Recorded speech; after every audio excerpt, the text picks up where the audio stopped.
तो कोई मन में सोचेगा मेरा नाम तो महाराज जी ने लिया ही नहीं।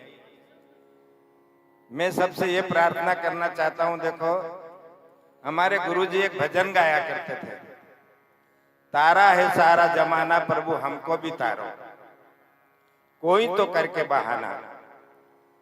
हमारी गुरु बहन के मन में बहुत वर्षों से संकल्प था कि महाराज जी भागवत करवा लो, भागवत करवा लो, भागवत करवा लो, पर भैया योग संजोग होता है ना, तभी सब काम होते हैं।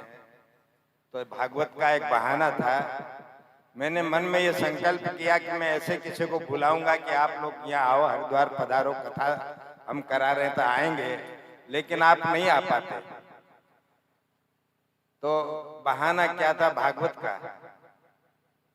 हमारे गुरुजी बहुत लंबा चौड़ा भजन गाया करते थे, तो मैंने भागवत जी का बहाना बनाया कि भाई अपने पूर्वजों के निमित्त कोई भागवत रखाना चाहता है, मूल पाठ, तो मूल पाठ रखाए और भागवत हम करवाएंगे, आप सब हरिद्वार पधारें।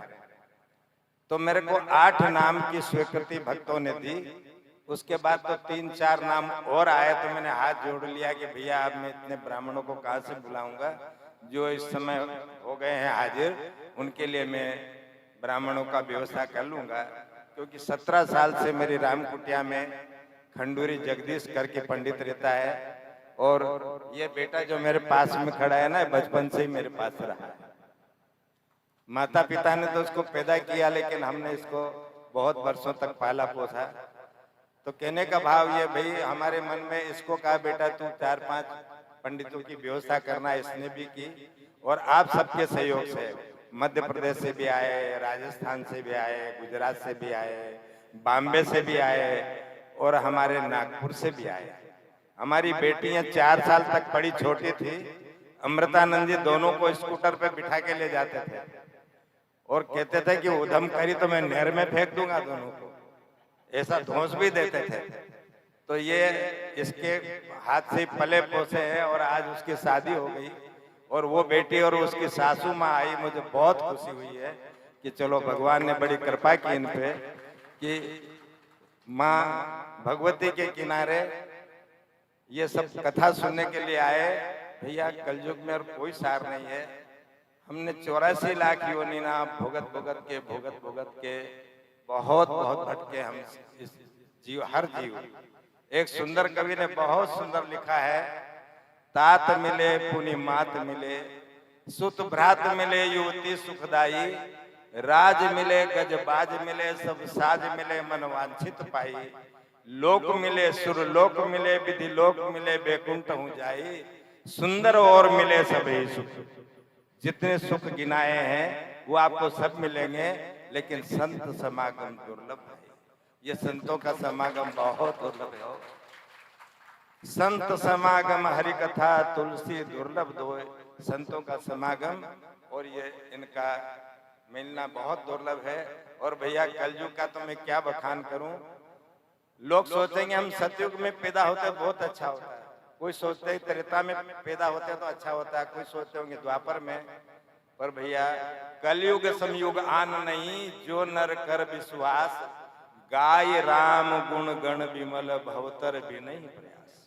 और युगों में तो बहुत प्रयास करना पड़ता था भैया, कलयुग में कोई प्रयास नहीं करना पड़ेगा। तो मेरे हाथ जोड़ के प्रार्थना है, इस भागवत में एक मंत्र का हृदय में धारण करें कि उठते बैठते तुलसी अपने राम को, रीज भजो चाहे खीज, उल्टा सीधा उपद है जो खेतन में बीज।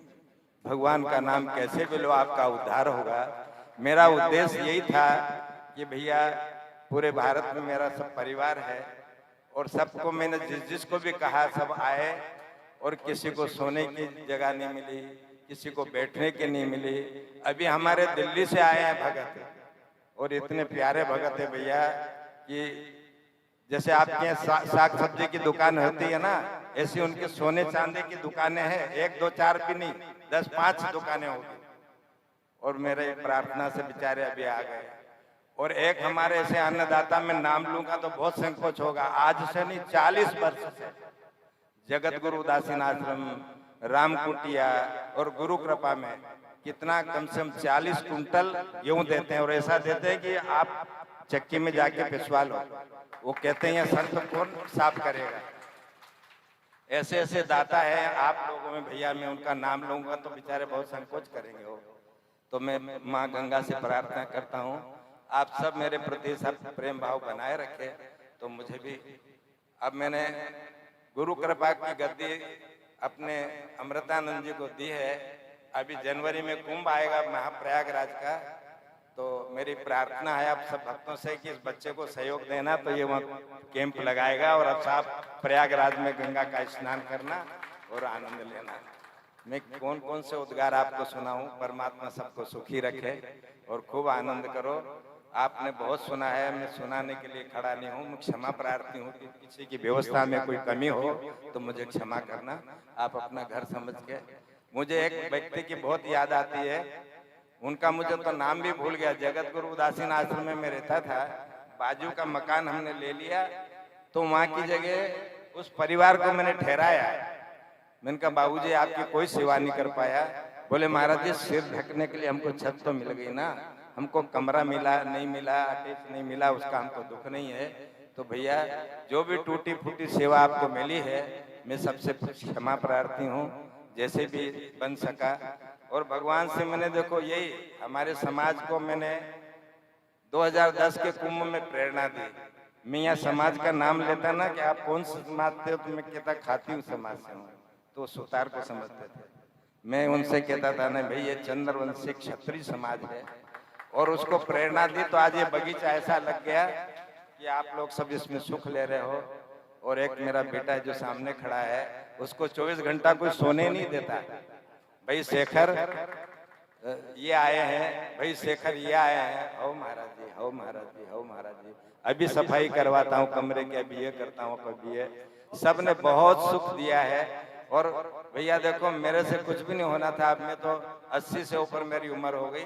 आप सब मेरे अंग संग हो तो ये मेरी हिम्मत हो जाती है कुछ करने की। तो भगवान आप सबको सुखी रखे। और एक लड़का है 40-45 साल से, कहां से, गोरखपुर से आता है हर कुंभ में। यहाँ तो 100-200 आदमी हो आप लोग, पर वहाँ 2,500-3 हजार आदमी भी होते हैं ना, तो बेचारा कब सोता है कब नहीं। और कुंभ में तो क्या होता है 7 बजे मंडली आ जाती है, और मंडली के लिए सब अन्न क्षेत्र तैयार करना। धन्य है उस माँ बाप को कि ऐसे बेटे को पैदा किया उन्होंने। और जब मैं उसको बुलाता हूँ, गोरखपुर से भी 150 किलोमीटर और आगे है, जब भी बुलाता हूँ वो आ जाता है। अभी भी 2-3 लड़कों को साथ में लेके आया है। तो भैया सब आप लोग संभालते हो, आप लोगों को धन्यवाद है। भगवान आपको सुखी रखे और आप आनंद करो। इन्हीं शब्दों के साथ मैं अपनी वाणी को विराम देता हूँ। भजन के लिए तो हमारी गुरु बहन और गुरु सबसे बड़ी है, वो बहुत